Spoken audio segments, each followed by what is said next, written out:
Hey, what's going on, everybody? Welcome back to another review video. If you guys enjoy the content right here on the channel, please hit that like and subscribe button down below. Without any further ado, let's get into it.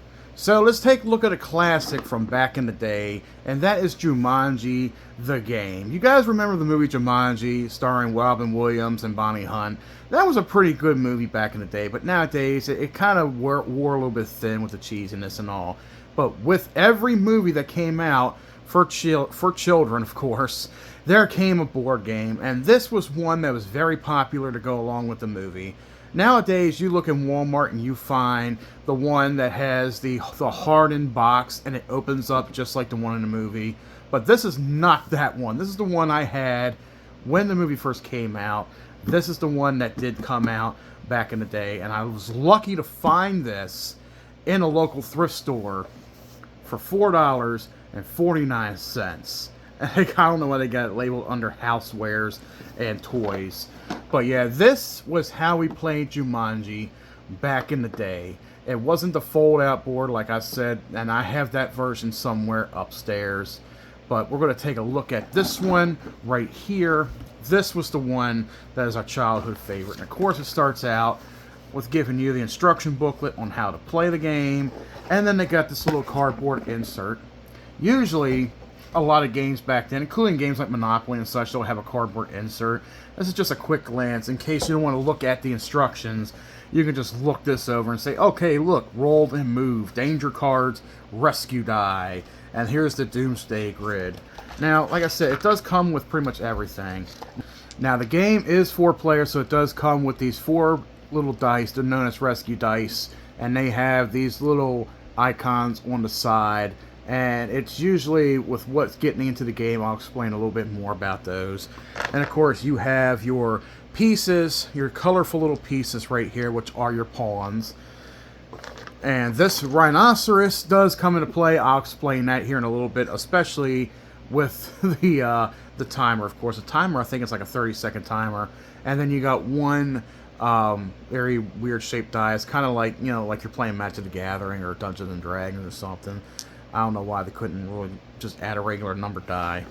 Now, these are special coded cards with different animations on, you know, printed on the cards themselves. Now, if you've seen the movie Jumanji, you know that when the kids roll a die and the pawn moves and something pops up in the center screen with a little riddle that talks about what's going to happen next, that's basically what these cards are.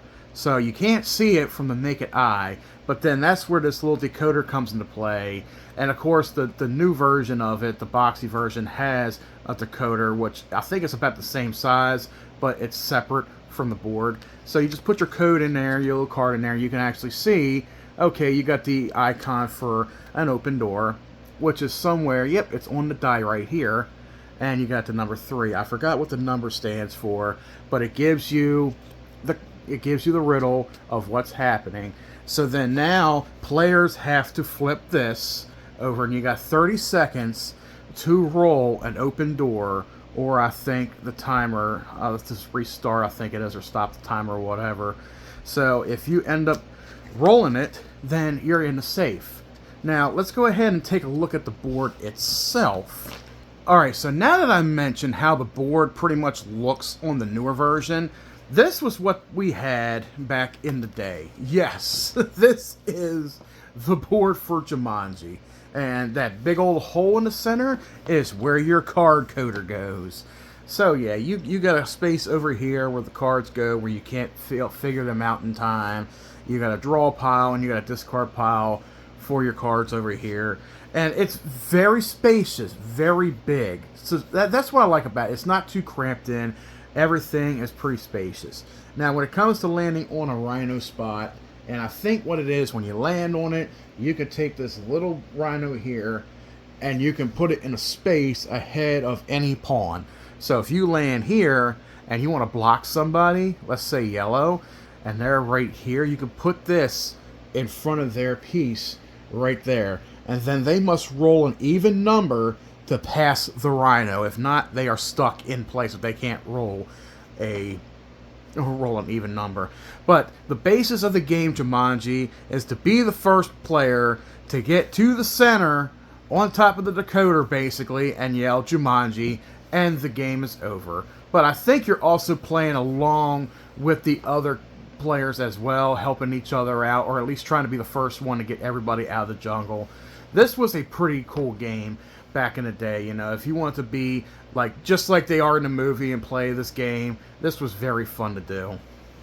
Alright guys, so what do you guys think about the game Jumanji? Did you have this growing up? Were you able to find this at a thrift store somewhere, or do you have the new version it's sold in stores like Target and Walmart? Do you enjoy Jumanji? Did you see the movie Jumanji? What do you guys think about it? Let me know down in the comment section, guys, if you still got this, or if you have played it in the past. And until next time, guys, I'll catch you in the next one.